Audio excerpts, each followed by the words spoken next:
How's it going, y'all? This is Dr. Tyler Khaleesi, and today we're going to be talking about shoulder pain with the shoulder press or overhead press.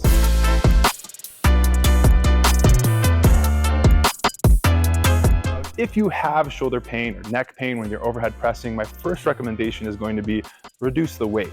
But I have three general recommendations or adjustments that I use with my clients and patients. The first one is going to be change the angle of the press. The second one is going to be change the implement or the piece of equipment you're using. And the third one is going to be go towards a one-sided, unilateral, or single arm approach.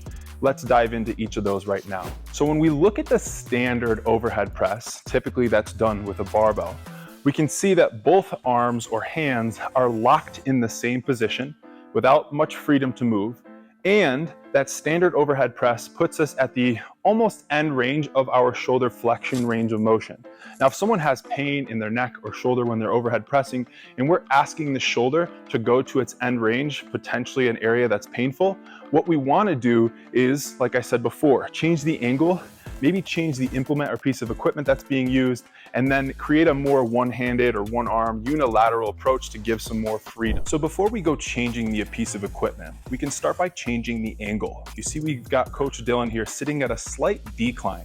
This is going to put him in potentially a more comfortable position at the top of the press. If you see at the top, he's maybe 10 or 15 degrees away from that full shoulder flexion position that's needed with a standard overhead press.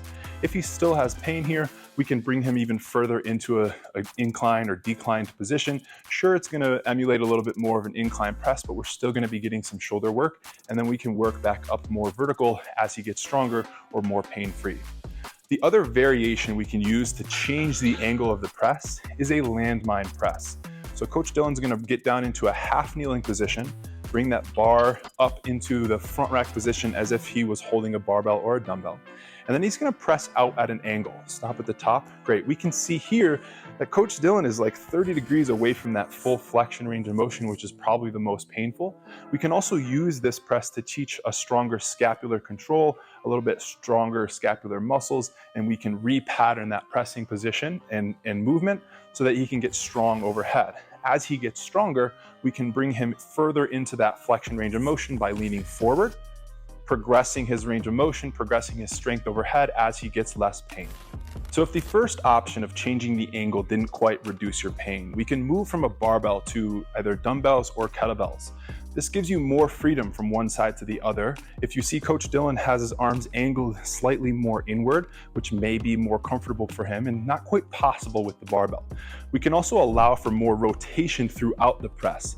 The shoulder is an incredibly mobile ball and socket joint. It loves rotating. When we use dumbbells and kettlebells, we allow for more rotation, which can allow for more comfort and less pain.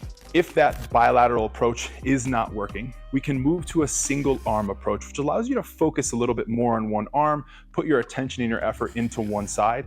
It also gives you the little ability to kind of subtly rotate or side bend at the trunk, which is nice because it gives us more thoracic and rib cage movement, which can be healthy for scapular movement and ultimately less painful shoulders. So if the first two options that we discussed, whether it was changing the piece of equipment or changing the angle, didn't help with reducing shoulder pain during overhead pressing, we can utilize a tempo. Now, a tempo allows us to go a little bit lighter and still be effective in creating muscle growth and adaptation.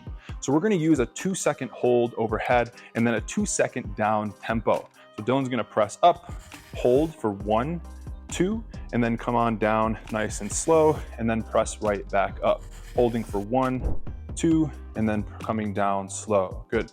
Now, that slower tempo creates more time under tension, essentially more time using that weight, which allows you to do more effective work with less reps and less load. It's also really good for tendon healing if that's part of your problem. So if nothing that you've tried is working, reduce the load and add a little bit of a tempo. All right, y'all, I hope you found those tips helpful in trying to reduce your pain at the neck or shoulder or even thoracic spine during overhead pressing. To review, we went through 3 main techniques that you can use. One is reducing the angle, creating more of an angle so that you're not pressing directly overhead. The other one was changing the implement. Instead of a barbell, try kettlebells or dumbbells.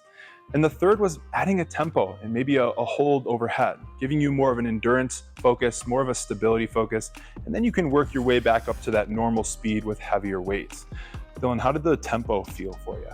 Good. A lot Yeah. more control, a lot more stability, shoulder blade area. Yeah, so it gave him more awareness of his shoulders and allowed him to execute things a little bit more efficiently and effectively so that we can progress at a better rate for him and then move on when he's past that shoulder pain. If you have any issues that you want more help with specifically, certainly drop a comment below or shoot me a message at hello@tylercalasi.com. Thanks, y'all.